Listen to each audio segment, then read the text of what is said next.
Hey, what's going on, everyone? This is Mitch. Good Monday evening to you all. Hope you guys are doing well out there, staying safe and are safe. Happy to be back with you guys. Hadn't made a video on the computer since Saturday evening. Went live with you guys throughout the day yesterday. My chase, it was wild. It got really intense a couple times. I got on a supercell that had a tornado warning on it. I don't think it ever dropped a confirmed tornado, but it could have at any time, and thankfully it did not. But nighttime began to fall on me, and it got intense there for a while. But I was lucky to get out of there, and we were lucky that yesterday, with the moderate risk that we had, level 4 out of 5, it really did not materialize as bad as it could. So definitely fortunate about that. But yesterday morning there was a tornado that went through West Point, Georgia, and I actually drove through that area really late last night, and I didn't even realize I was about to drive through it. And I drove right through the portion of the interstate where the tornado had twisted all the trees up. And what's wild is I actually drove through, Selma, Alabama, where the tornado went through there 2 months ago back in January, and I didn't even realize where I was driving up to. And then I was like, why does this place look so destroyed? And then I remember I'm in Selma. This is where the tornado hit 2 months ago, and man, it's wild that just how tore up parts of that town still is from that tornado back in January. But listen, the South continues to get slammed, and this continues to be a common occurrence where people are caught off guard. It's not that these people don't, us in the South, we don't know that severe weather could happen that day. But what happens is sometimes those tornadoes, they drop down right before they hit a town, and you literally got minutes, maybe just seconds to prepare. And I really think that's what happened in like Rolling Fork. They had no time to prepare. It dropped right after it crossed the Mississippi and went right through the town. And there's a lot of discussions out there in the weather community about things we can do better to get people alerts. But I got this saying where people tend to not take the weather serious until it gets serious. And in the South, where we have a lot of nocturnal tornadoes, man, you should be glued to your phone, glued to any kind of news network. And not everybody has that. I mean, let's be real, but get a weather radio, something. I know that it can get intense in the South, so we got to prevent these fatalities, these deaths. So that's what we're here for. We're here to let you guys know there's going to be another severe weather threat coming up in the next few days for Thursday and Friday, and that's what we're going to talk about in this video. Friday could be another big day, and it's going to fall on another Friday. We're going to talk about it. We're going to try to break this down. We're going to talk about what we know.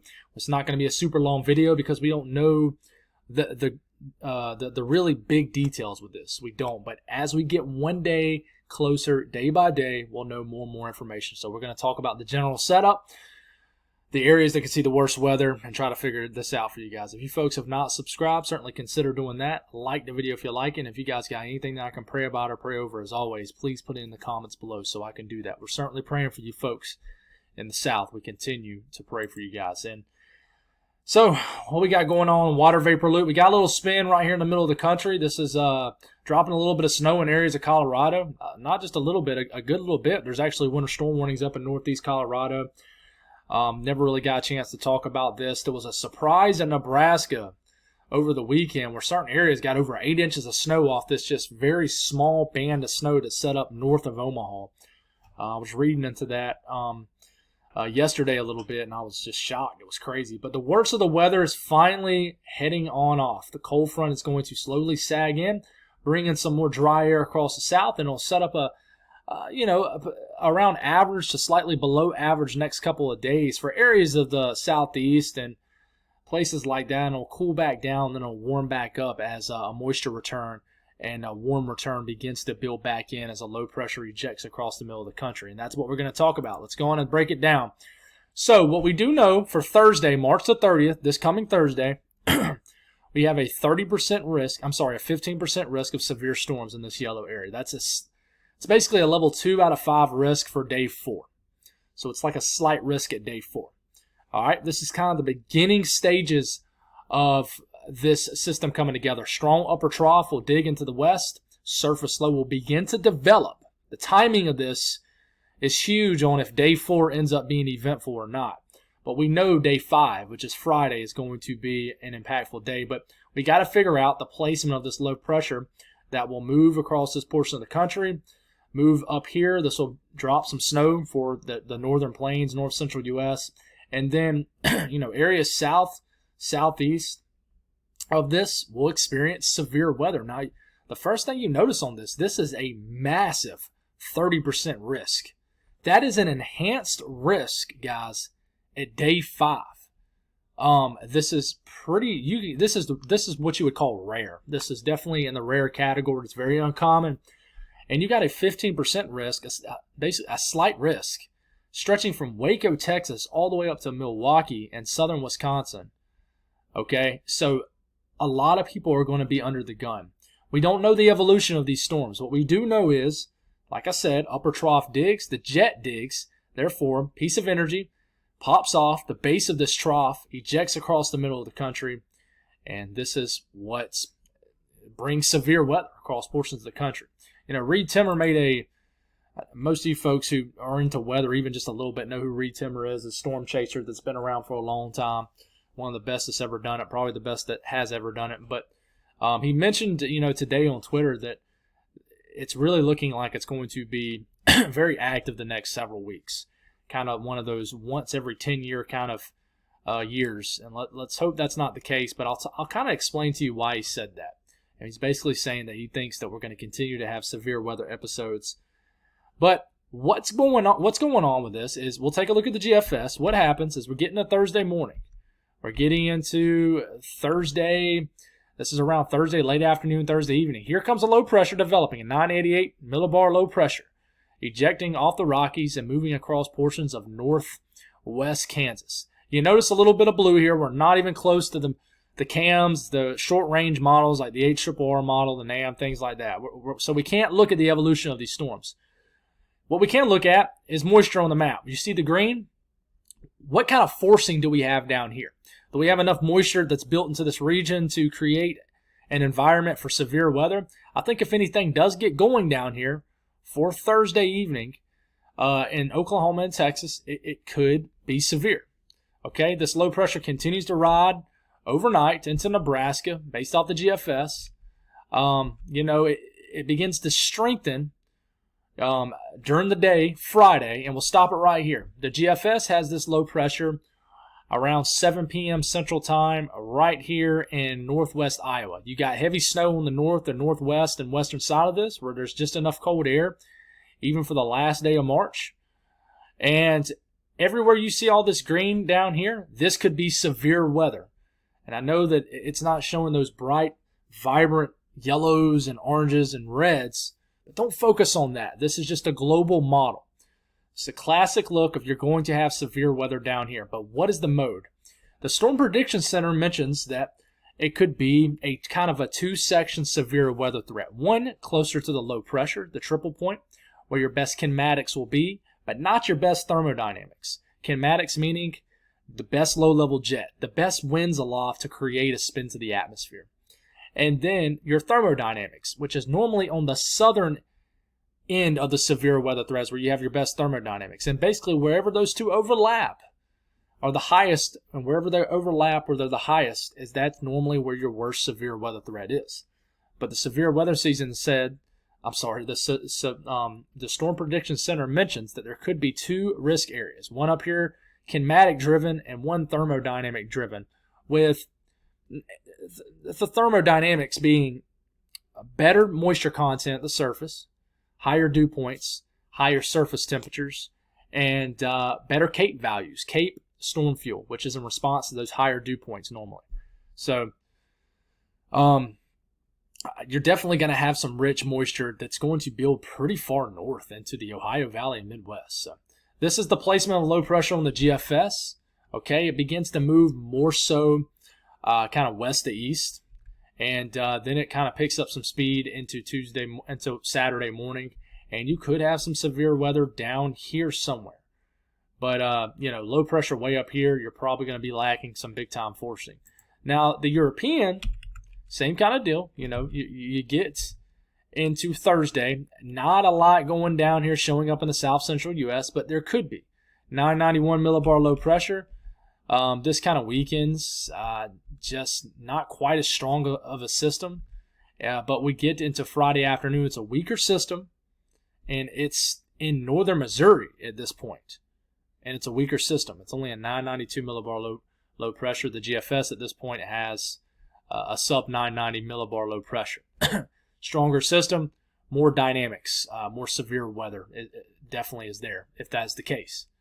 So this would push the severe weather threat more south. Okay, I think it would take more areas further north, a little bit out of it, but definitely not out of it. Just a little bit. Not the severity risk for you guys won't be quite as high. But the Europeans still would pump out a lot of severe weather for areas of the Midwest, and then maybe even the Mid-South, and then Ohio Valley could get rocky Friday night. But the GFS is certainly a more aggressive low pressure. So in general, this is the track of the low pressure. It scoots right across the middle of the country, basically. Okay? So we'll talk about ingredients, and really that's about the only thing we can talk about. And for you folks that's been watching, you break down severe weather, anybody break down severe weather, you kind of know the main ingredients that go into this. I mean, you stop it right here. It's about midday, early afternoon Wednesday. Almost the entire country is dominated by dry, crisp air. Okay, but look as this moisture gets yanked out the Gulf of Mexico. As we get into Thursday morning, you got dew points creeping back into the 60s deep down in Texas. We're getting into Thursday afternoon, dew points starting to get back into the low 60s in southern Oklahoma, which could aid in a little bit of a severe weather threat. Just enough juice to the atmosphere, moisture. But then look, as we're getting into Friday morning, you got a moist return, basically a moist sector that rises all the way into Iowa, where dew points are getting into the upper 50s, maybe even low 60s. Get into Friday afternoon, guys, and this is when dew points rise well into the 60s, maybe all the way up to Chicago. So huge, massive moist sector. The further south you get, the more rich the moisture is, meaning the more higher the dew points are. You see me struggling, hear me struggling talking, guys, just because I'm exhausted. I got 3 hours of sleep last night. But so sorry if I'm mumbling up my words. I do apologize. But a lot of moisture down here. But remember, with the low pressure flying way up here, you're going to be lacking some of those wind profiles, that wind energy, the favorable wind pattern for the kinematics, for that spin to the atmosphere, for a tornado threat. But I still think you'll have a massive low-level jet across this area of the country. We'll talk about that here in a second. But this is a moving moist sector even as we get into late Friday night. A lot of deep moist air as far north as Kentucky. Okay?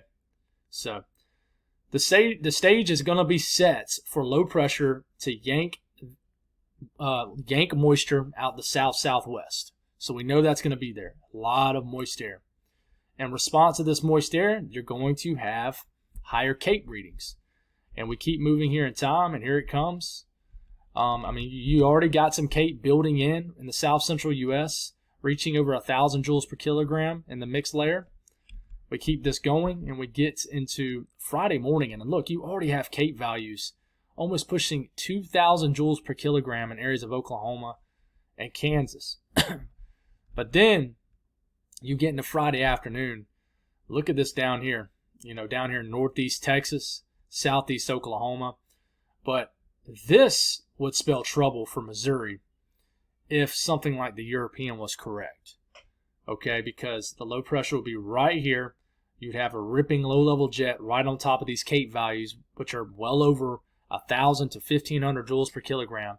And this would likely be a significant severe weather event for like Missouri, and then maybe even getting into Illinois.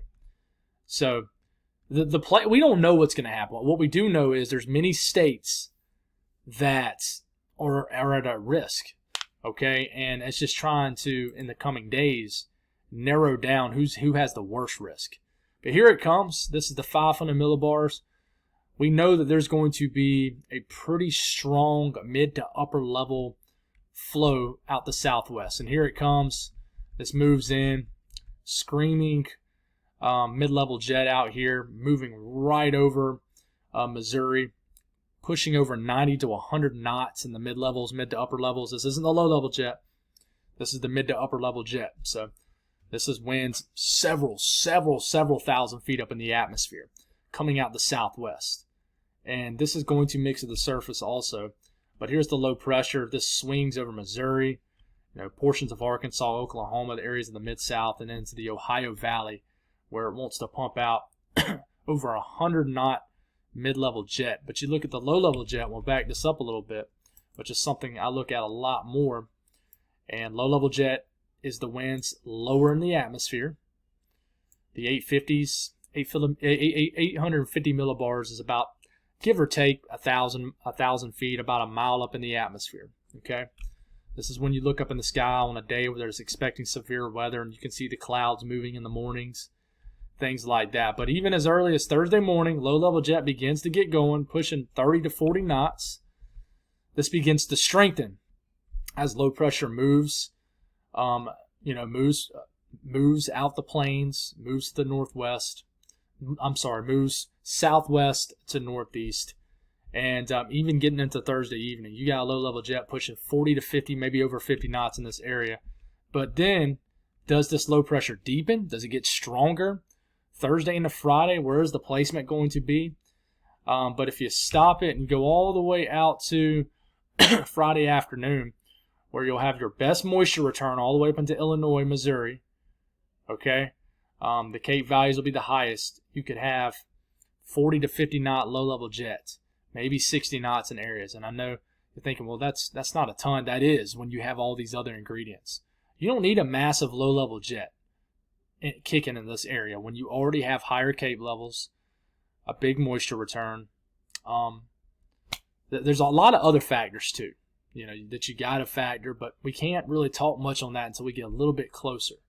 But low-level jet will be there, and it really cranks up as we're getting into late Friday evening.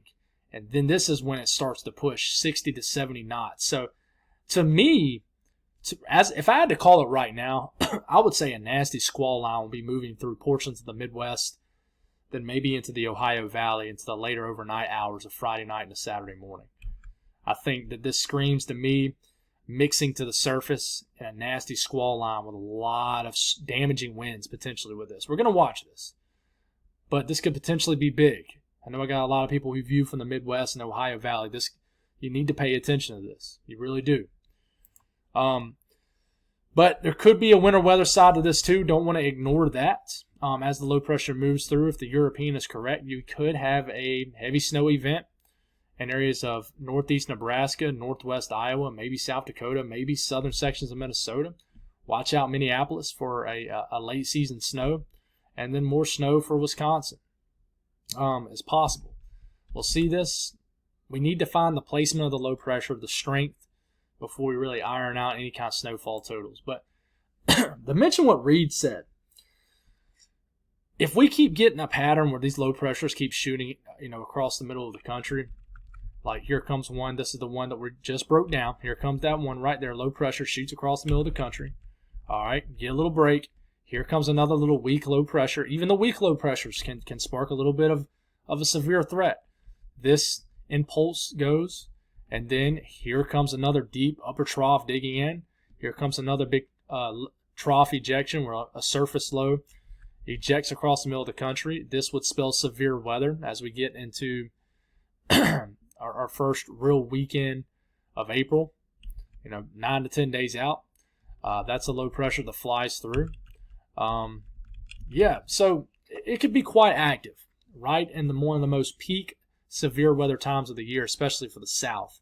So thank you guys for bearing with me with that. I'm very tired just from chasing yesterday, so I do apologize for the low energy, for the mix-ups with the words. We'll certainly get the flow back going tomorrow when I have a better night of sleep. But please,